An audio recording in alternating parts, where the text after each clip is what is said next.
Assalamualaikum warahmatullahi wabarakatuh. Selamat pagi Bapak dosen, Bapak Cep, dan teman-teman sekalian. Perkenalkan, saya Rangga dari kelas A reguler semester 6 Prodi Hukum Ekonomi Syariah.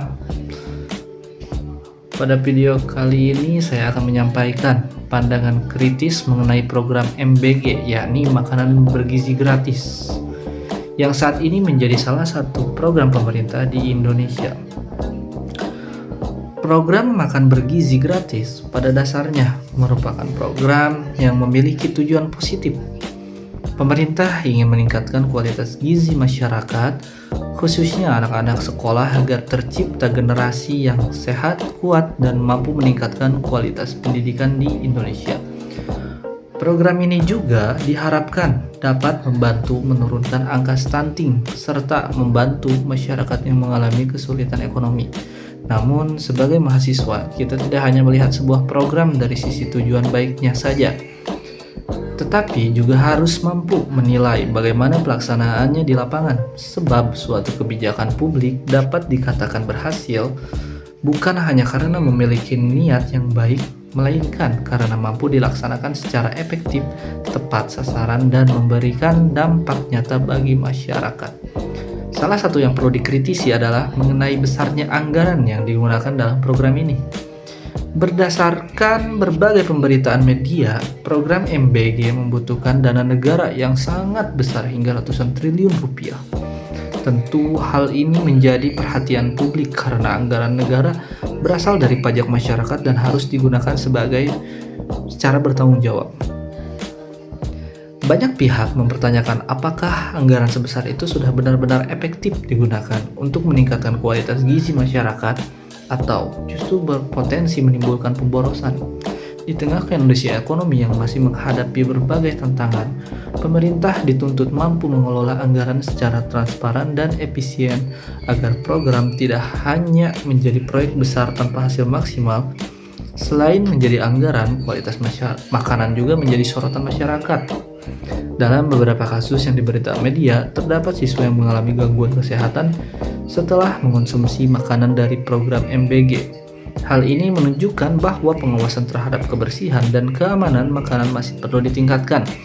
Program makanan bergizi seharusnya tidak hanya fokus pada pembagian makanan, tetapi juga memastikan bahwa makanan yang diberikan benar-benar sehat, bersih, layak konsumsi, dan memiliki kandungan gizi yang sesuai. Jika kualitas makanan tidak dijaga dengan baik, maka tujuan utama program untuk meningkatkan kesehatan anak justru dapat berubah menjadi masalah kesehatan baru. Kemudian, persoalan distribusi dan pemerataan program juga menjadi tantangan besar. Indonesia merupakan negara yang memiliki wilayah sangat luas dengan kondisi geografis yang berbeda-beda. Pelaksanaan program di kota besar tentu berbeda dengan daerah terpencil yang memiliki keterbatasan fasilitas dan akses transportasi. Akibatnya, kualitas pelayanan program di setiap daerah berpotensi tidak merata. Ada daerah yang mungkin menerima makanan dengan kualitas baik dan tepat waktu, tetapi ada juga daerah yang mengalami keterlambatan distribusi atau fasilitas yang belum memadai. Hal ini tentu menimbulkan ketimpangan dalam pelaksanaan kebijakan publik. Selain itu, Ombudsman Republik Indonesia juga pernah menyoroti adanya maladministrasi dalam program MBG, seperti masalah pelayanan, distribusi, dan pengawasan. Hal tersebut menunjukkan bahwa sistem pelaksanaan program masih membutuhkan evaluasi yang serius agar tidak menimbulkan permasalahan baru di masyarakat. Kritik lainnya datang dari Indonesia Corruption Watch atau ICW yang menilai bahwa program MBG berpotensi menimbulkan pemborosan anggaran apabila tidak disertai pengawasan yang ketat. Dalam program dengan anggaran besar, risiko penyalahgunaan dana dan korupsi tentu harus menjadi perhatian utama pemerintah. Karena itu, transparansi dalam pengelolaan anggaran sangat penting. Masyarakat perlu mengetahui bagaimana dana digunakan, siapa yang mengelola, bagaimana proses distribusinya, serta bagaimana pengawasan dilakukan. Tanpa transparansi, kepercayaan masyarakat terhadap program pemerintah dapat menurun. Selain aspek ekonomi dan pengawasan, terdapat pula kritik mengenai kesiapan pelaksanaan program. Banyak pihak menilai bahwa program MBG masih membutuhkan persiapan yang lebih matang, baik dari segi infrastruktur, tenaga pelaksana, standar gizi maupun sistem distribusi makanan.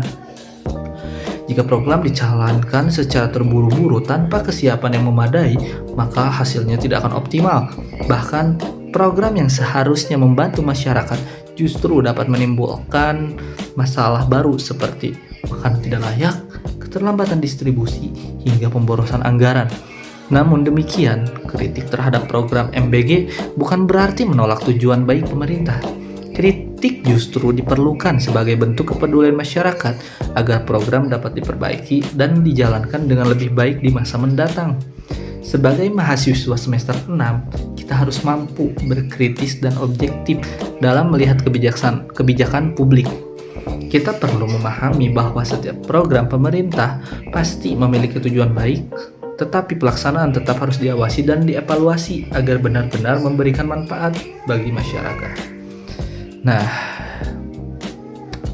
menurut saya, program makanan bergizi gratis dapat menjadi program yang sangat bermanfaat apabila dijalankan dengan pengawasan yang kuat, kualitas makanan yang terjamin, distribusi yang merata, serta pengelolaan anggaran yang transparan dan tepat sasaran.